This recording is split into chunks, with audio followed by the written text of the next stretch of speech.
Hello there.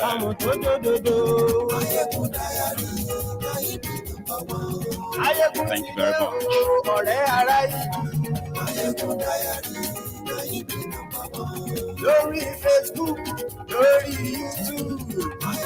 Please share the broadcasts. Invite your friends and invite everyone that should be here. Tag them. Tell them Mayegun is live. Àṣírí ọ̀jẹ̀lú kì í bò níbẹ̀ o. Bó bá ṣe eré, àní Máyégún máa wí. Our Lady Ojora Elizabeth. Máyégún diary politico.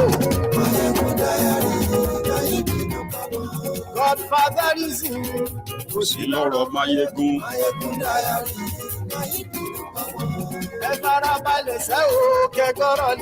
Constitution to be subjected to a referendum for the Nigerian people. Why are we afraid of a referendum?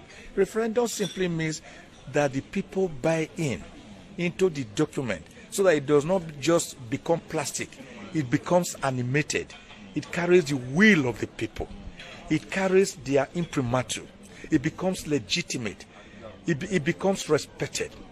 It becomes autochthonous. It enjoys the will, respectability, and legitimacy of the people, as the American people did.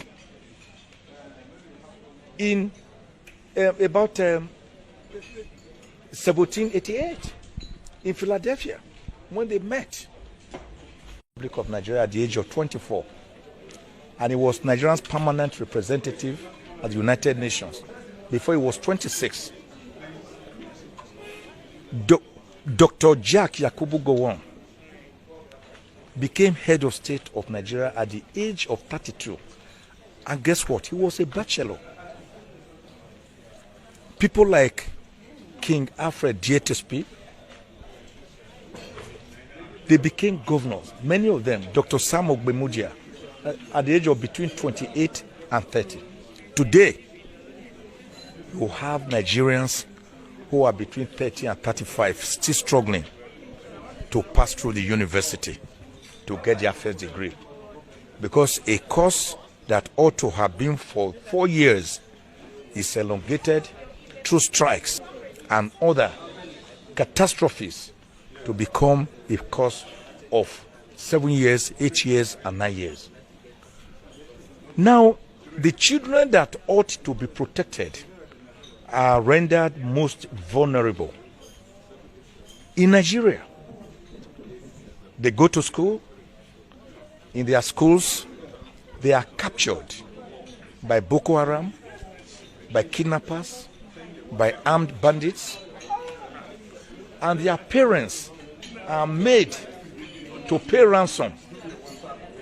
In fact, in the one that happened in Kaduna, that one took on an higher altitude when the kidnappers now demanded from the parents of the kidnapped children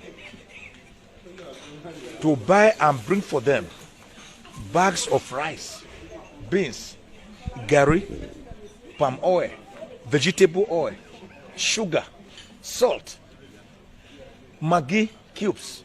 They even dictated how many of these should be brought, or else they will kill their children. That was to keep the children alive for the purpose of ransom being paid for them. So we have a situation where we are all vulnerable, not just our children.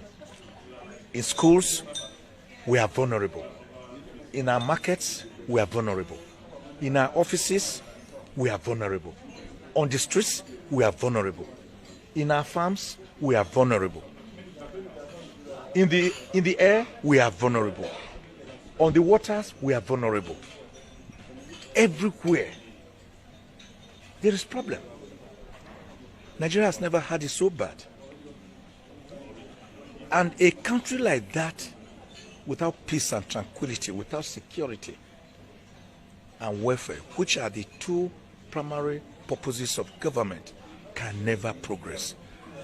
It will just suffer the fate of the barber's chair of perpetual motion on its axis without any progress.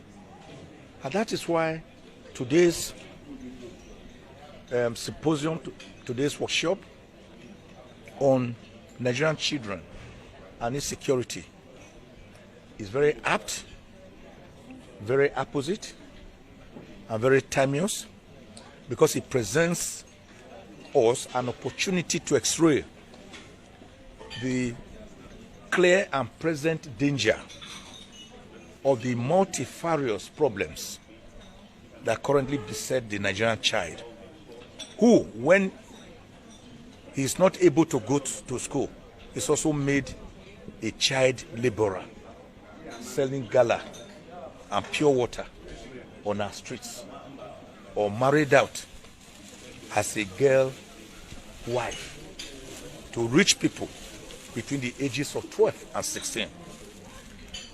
That is not how to grow or develop a country. Nigeria must begin to go back to brass tacks. We need a new constitution for the people, a constitution to be subjected to a referendum for the Nigerian people. Why are we afraid of a referendum? Referendum simply means that the people buy into the document, so that it does not just become plastic, it becomes animated. It carries the will of the people. It carries their imprimatur. It becomes legitimate. It becomes respected. It becomes autochthonous. It enjoys the will, respectability, and legitimacy of the people, as the American people did. In Thank you so much. I'm so happy that you are joining me again this hour.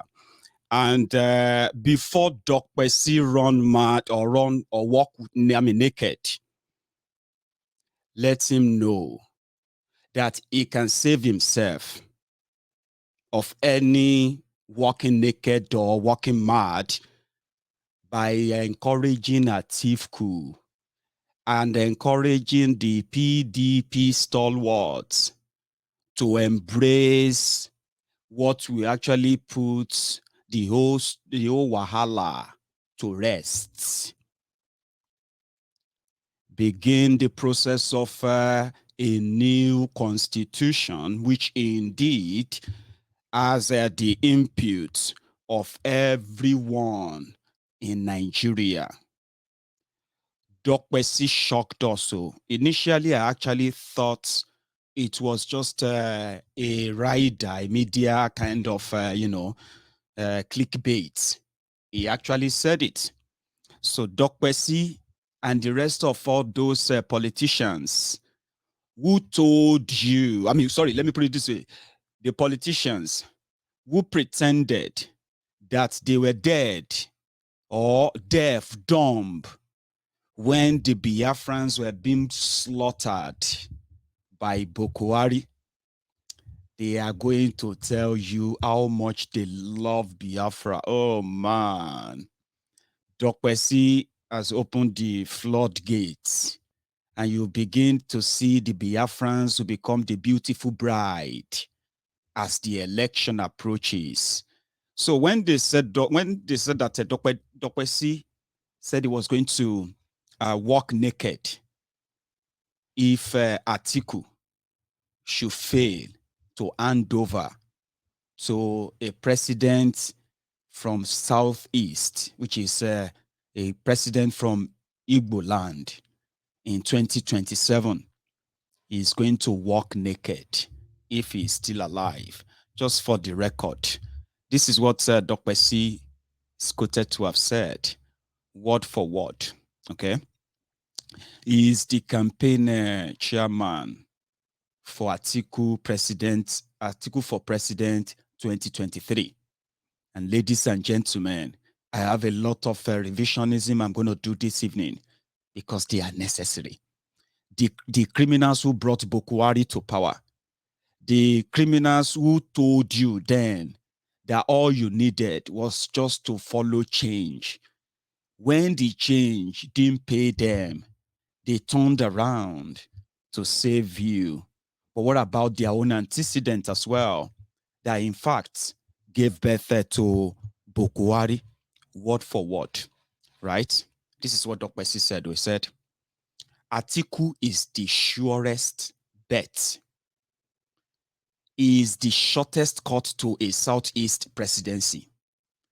The truth is that it will be about 80 years then. We only need him to rescue Nigeria now. Same thing they told you about Bokuwari, just to rescue Nigeria then from PDP. So these PDP guys crossed over to APC to make that happen. And how far did that go? Dokpesi, we are confronted with heavy challenges as a nation. Once we lay the foundation for restructuring and for pushing Nigeria forward, then it will exit. That's the message they are bringing to you. Atiku will be too old to go for 2 terms. It's just going to pave way for the Igbos to be presidents. I'm still coming to that, but let me continue reading. He said, he is not coming because he is hungry. Their usual line. I'm not coming because I'm hungry. I'm rich. I've stolen enough from you guys. I just want to steal more. So I'm not hungry. I want to come and help you. He said, he is not coming because he is hungry, but he has an agenda. And the agenda is Nigeria. One Nigeria. We are in a grave situation in Nigeria. We need to unite. Election is coming. We need to unite and save Nigeria. Hey, let us unite and save Nigeria. Oh, right? We need to take power. Power from these impostors that have seized power and run Nigeria aground. Dokpesi said, our party, Papa deceive Peking, people destroying people. Our party believes in rotation of the office of president between the North and South for 2 terms of 8 years. That was why former President Olusegun Obasanjo handed over to late Umaru Yar'Adua. But after his death, former President Goodluck Jonathan took over and completed his term. Jonathan also asked for another 4 years, which was given to him. But when he started asking for another term in 2015, right, the North felt it was against the zoning agreement of the party. So we went into the election with a divided house and we lost. But when he started, that is why we have reasoned that for us to wrestle power from APC, we need a strong presidential candidate from the North after Buhari. Since it is believed that the Northeast and Southeast are the 2 geopolitical zones that have not produced a president, we felt that Atiku, coming from the Northeast, is a strong candidate for the job.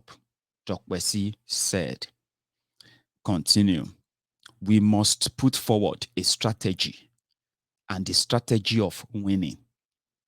We are not soldiers. We cannot carry guns and chase APC away. So we must calculate and ride on the back of who is that benevolent northerner for these remaining 4 years. 4 years, I am saying, because 8 years would be passed by then. Jagonzo. Now, and then said, if I'm alive till then, I will go naked in one-man march. If Southeast is not given the presidency, I will put my life on the line and I will never be silent, he said. Now, they are coming. Not just that, he said, it's a matter of timing. Those clamoring for the Southern presidency now are APC governors, and they are doing so for selfish reasons. Buhari has never respected the equity provision in our constitution. So, yes, that part, which became the headline, was where he said, if I'm alive till then, I will go naked in a one-man march if Southeast is not given the presidency, I will put my life on the line. I will never be silent. How many of you remember Tom Ikimi? Was it Tom Ikimi? No, not Tom Ikimi. It was John Momo, the guy who owns Channels Television. You remember when the guy said, if Buhari does not perform in 100 days or in 1 year, that you should stone them. You remember that guy? Now the time has come. You see all the killings, all the brutality. When Jonathan was there, and these guys were desperate in coming to take over power in 2014, 2015, the lifeless breathing mannequin had to organize a protest, a big protest against Jonathan. Now, this big terrorist in power today did not just emerge from anywhere. You see all those videos when you see Buhari in the north, and you see crowd everywhere and all of that. He's been getting that for the past 12 years before 2015. Since 2003, Buhari has been getting 8 million, 10 million, 12 million votes from northern Nigeria, because he was promising them Sharia, Islamization, Fulanization, Northernization, and everything that actually, covers the interest of the North. 12 million, 8 million, 10 million votes. But none of these votes could make Bokwari president. When, at that time, PDP, people destroying people, they were taking advantage of the Igbos, because just same way you have you have this unwritten code, that Northerners, as much as they don't trust the South in one Nigeria, they don't trust the Igbos at all. So therefore, they would never want to vote for anyone who is a conk fanatic like Bokwari. In fact, they even know Bokwari's history. So as much as they will say an Igbo man will not be president of Nigeria, it's an unwritten code, though. It's not anywhere. In Nigeria, it's supposed to be one Nigeria. Everybody should be able to be president anytime, Christian, Muslim, Igbo, Yoruba, you know what I mean? But it is an unwritten code, okay? They would never trust the Igbos. The Igbos too, they don't trust them. They don't trust their system as well. But PDP was able to convince them, the Igbo voters, since 1999. Majority of Igbo voters will rather vote for PDP or they won't vote at all. But PDP took advantage of that. They took them for granted. For 16 years, there was never a single time under PDP that Biafra was ever a conversation, a national conversation. 16 years. In fact, the last people who suffered greatly under PDP, they were the MASOB. You see what the IPOB are facing today. Back then, internet were not this so powerful and strong. The Igbos, who identified as MASOB members fighting for Biafra, they were killed, slaughtered secretly. Many of them jailed. Innocent people were randomly picked up under PDP.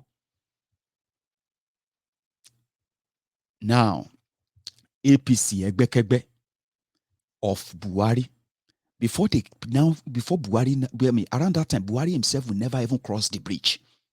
He wants to be president of Nigeria, and he strongly believed that the North can make him president. They have the number.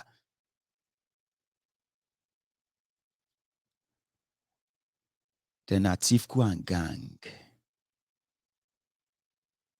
PDP, Saraki. Give me names, please. Kwakwanso, Obasanjo. You know them. After 16 years, they joined Tifnumbu and his own crew from Southwest. Since Bukwari always have his 12 million, that's solid. He never really counted, but he needed them, including money. There's this write-up. I wish I have the audio. I was trying to get the audio so that I could play that for you. There's this transcript of Saraki's statement on their expectation why they went for Bukwari. So for 12 straight years, Northern Nigeria couldn't make Buhari president until PDP, Atiku, Saraki, Kwakwanso, this other one, this canary from Kogi, until they teamed up with the Southwest thieves, Thief Numbu and gang, and then make up the number to bring in Bukwari. Immediately they brought Bukwari in. Bukwari started with them. Atiku that gave Bukwari and APC his own private jet for campaign in 2014 to bring this change to you, right? And also confessed to have spent over 6 billion in bringing Buhari to government. Saraki that bragged that when they decided to bring Buhari in, Saraki, spent all of the election money of APC in all of the Southwest states, except Lagos. Now, the calamity they brought, they are about to play, well, I said something about abusing the trust and the privilege of making the Igbos participate in their election. But now that Bukwari has messed everything up, now that everybody has now realized their own boundary, Fulani knows that they are Fulanis and they are different from the Hausas. Hausas knows that they are now Hausas and they are different from the Yorubas. Yorubas now identify and see that indeed we are Yorubas in Nigeria. We are different from the Galas. When it comes to our nationality, the only thing we have in common is that we are all forced together to be part of Nigeria. And the way Buhari has managed to expose us now to what Nigeria is genuinely, it is not difficult to know that everybody is now waiting to take their turn. So that when another person gets there, they can say, now the Yoruba turn. If you complain, they will say, when it was Fulani turn, waiting you do. So when they finally drag another person, they say, okay, it is the Gala turn. It is the BBO turn if they will ever get it. But the point here is that in 7 years, APC change, APC, Egbekegbe, that came to power in 2015 were the machination and the making of the same rogue who want to walk naked so that Igbos can be president in 2027. That's the game. Did you see how they snuck in restructuring into that? PDP, that Atiku became vice president of. PDP ruled Nigeria for 16 solid years. When they had the opportunity of giving Nigeria democracy, they gave Nigeria kleptocracy. No, I think they call it, there's this thing, kleptocracy. I think that's what it is. Kleptocracy, thieving crazy. You know, democracy was supposed to be government of the people, for the people, by the people, as they define them for our secondary school. They say democracy is the government of the people, by the people, and for the people. But Nigeria democracy, which is kleptocracy, is government of the kleptos, by the government of the kleptos, by the kleptos, for the kleptomaniacs. Thieves, 16 solid years. The trashy 1999 constitution.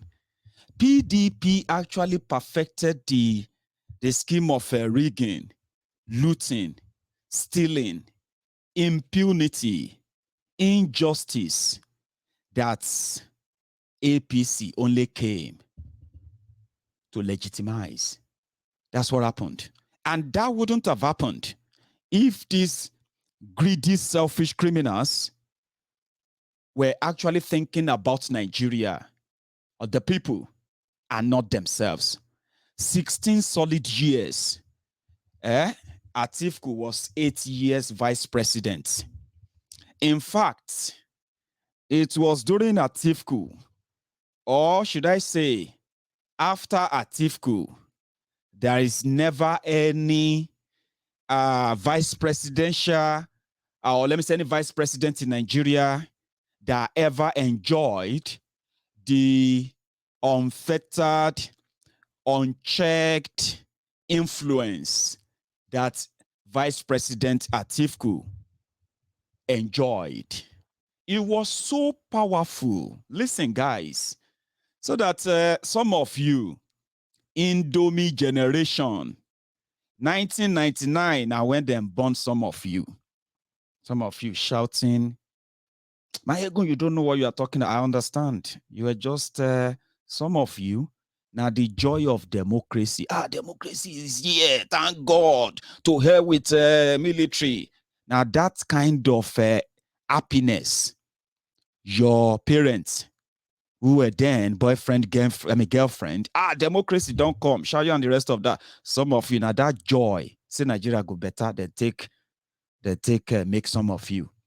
If you are between the ages of 20, if you are between the ages of 20, 23, 25, ask your mama, ask your papa.